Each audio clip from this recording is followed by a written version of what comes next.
যানজট নিরসন করে শহরের যান চলাচলে গতি আনতে মাঠে নামলো পরিবহন দপ্তর। এদিন রাজধানীর বটতলা এলাকায় যে অটোগুলির পিঙ্কি কালার নেই সেগুলিতে অভিযান চালায় আধিকারিকরা। মোটর ভেহিকল অ্যাক্ট অনুসারে তাদের কাছ থেকে জরিমানা আদায় করা হয়।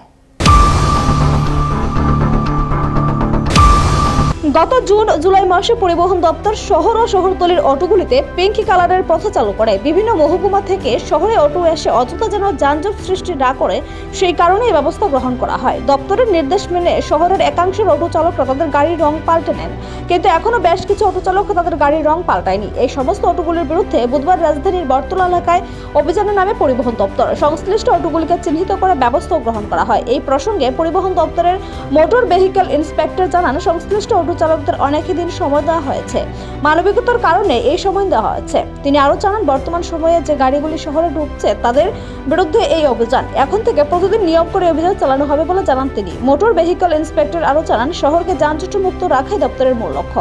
ভিতরে চলবো, বাকি গাড়িগুলো আউটসাইড মিউনিসিপ্যালিটি গাড়িগুলো বাইরে চলবো। তো আমাদের এইটার আইডেন্টিফিকেশন করানোর লাগে আমরা পিঙ্ক কালারের লাগে আমরা অলরেডি দপ্তর বিজ্ঞপ্তি দিছে, এতদিন সময় দেওয়া হয়েছে। তাদেরকে আমরা বারবার বলা সত্ত্বেও এখন তারা যে গাড়িগুলি অনেকগুলি গাড়ি করে নিছে, বাকি যে গাড়িগুলি করে নাই তাদের বিরুদ্ধে আমরা দপ্তর আইনগত ব্যবস্থা নিতে শুরু করছি। সময় দেওয়া হয়েছিল তাদের, অনেকদিন সময় দেওয়া হয়েছে। পূজা ছিল, পূজার টাইমের দিকে অনেক মানবিকতার কারণে আমরা অনেকদিন অপেক্ষা করছি। এখন যে গাড়িগুলি অবৈধভাবে শহরের ভিতরে ঢুকতেছে সেই গাড়িগুলির ভিতরে আমরা চলতেছি। এই ধরনের অভিযান প্রতিদিন চলবে, এখন প্রত্যেক দিন আমাদের চলবে। আমাদের উদ্দেশ্যটাই হচ্ছে কি শহরটারে যানজট মুক্ত রাখার লাগে, এটাই হচ্ছে মেইন উদ্দেশ্য।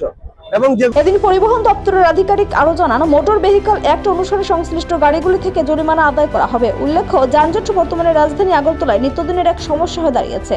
রাজধানীতে অতিরিক্ত হারে যানবাহনের অনুপ্রবেশের অন্যতম কারণ। এর বিরুদ্ধে ব্যবস্থা গ্রহণের জন্য পরিবহন দপ্তরের এই বিশেষ অভিযান।